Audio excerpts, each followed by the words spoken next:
Nekoliko stvari treba zaista prokomentarisati. Jedno je ovo direktan odgovor na pitanje. Problem je u tome što Amerika ili Brisel ili Nemačka ili kogod, oni kad ostvaruju saradnju sa Srbijom, oni u stvari podrazumevaju da treba da isključimo saradnju sa Kinom, Rusijom i ostalima. Kada sarađujete sa Kinom, Rusijom i ostalima, niko vam ne uslovljava da treba da isključite saradnju sa bilo kim drugim. Moramo da shvatimo da je koncept i Amerike, pod jedan, kao najjače sile Zapada, a onda i svih ovih drugih, imperijalni. On neće da sarađuje s tobom na fair osnovama, nego tako što će da ti diktira. Moraš da sarađuješ sa mnom i moraš da isključiš moje konkurente na svetskom nivou. Pre ili kasnije. Pa ide sad, ne kaže ti u bloku, ali ti kaže NIS ne može. Pa ti onda kaže sa mnom ćeš razvijati nuklearno. A u ovom trenutku Rusija gradi 4 nuklearke u Kini. Pa biće da je nešto dobro u konkurentskom smislu u toj tehnologiji ruskoj kad Kina kod sebe gradi 4 nuklearke. Ne dolazi u obzir. Dakle, to treba se razume. Oni su isključivi. Nije stvar do nas da mi hoćemo samo sa jednima, a nećemo sa drugima. Mi hoćemo i sa jednima i sa drugima, ali to nije bezuslovno. Oni uslovljavaju. Da, ali mi smo i uslovljeni geopolitički položaj. Mi smo u okruženju i NATO-a i sad recimo, ako donese Evropska unija neki zakon koji se indirektno tiče nas, mi ne možemo tu ništa onda. Moraš da se boriš za svoje dugoročne interese.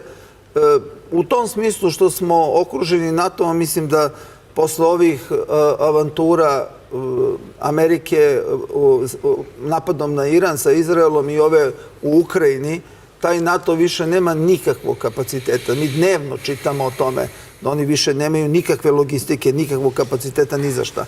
Ali to je mnogo daleko. Mnogo je važnije da se razume da se Rusija, Kina i u ovom trenutku Iran bore za slobodu sveta. Oni se ne bore za sebe, nego se bore za jedan odnos koji treba da promeni svetske odnose i u tom smislu Srbija treba da traži svoje uporište. Ovdje je rečeno neke čaure su nađene i tu bi se vratio na ono prethodno što si rekao da je gospodin Hill, bivši ambasador Amerike, dosta različito od ovih nekoliko čaura prokomentarisao prethodni period u kome on tvrdi da je bilo dogovoreno i da je Srbija isporučivala municiju Ukrajini, a pod njihovom... Pardon, on je rekao da je Srbija isporučivala municiju Češkoj i Poljskoj, a da su Česi i Poljaci dalje prodavali Ukrajinu. Sa znanjem Srbije da to ide za Ukrajinu, tako kaže gospodin Hill. A u drugom delu da je Amerika izvršila vrlo snažnu kontrolu naših proizvodnih kapaciteta da slučajno nešto ne ide Rusiji. Dakle, to sasvim sigurno nije nešto... A nismo imali intervenciju ruske države gde i predsjednik Vučić, ali predsjednik Vučić je odmah preuzeo... Da to prestane. Da prestane. Odlično. Ukoliko ova poseta ne bi vodila nikakvim novim putevima vezanim za vojsku i za oružje, to bi bilo dobro i to je onda odgovor direktno na pitanje.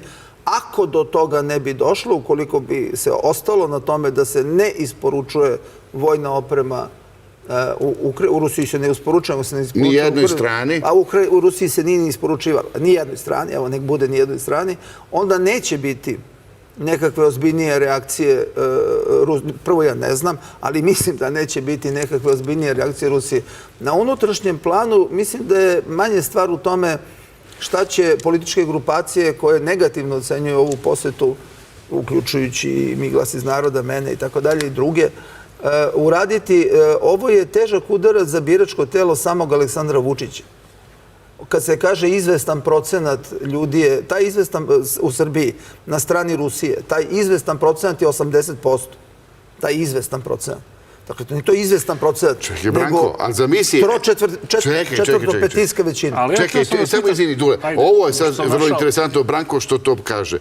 Jer ako to je istina što ti kažeš... Nego šta je? Da, a onda, pa misliš da Vučić onda ne zna to raspoloženje generalno i radi da bi umanjio značaj SNS-a. Znači da je državno ovo mnogo korisnije nego što je trenutno kako će ko razmišljati o toj situaciji. Ja ne umem da kažem kakvu kalkulaciju ima gospodin Vučić, ali sam siguran da je predsjednik Vučić ovdje napravio vrlo veliku grešku.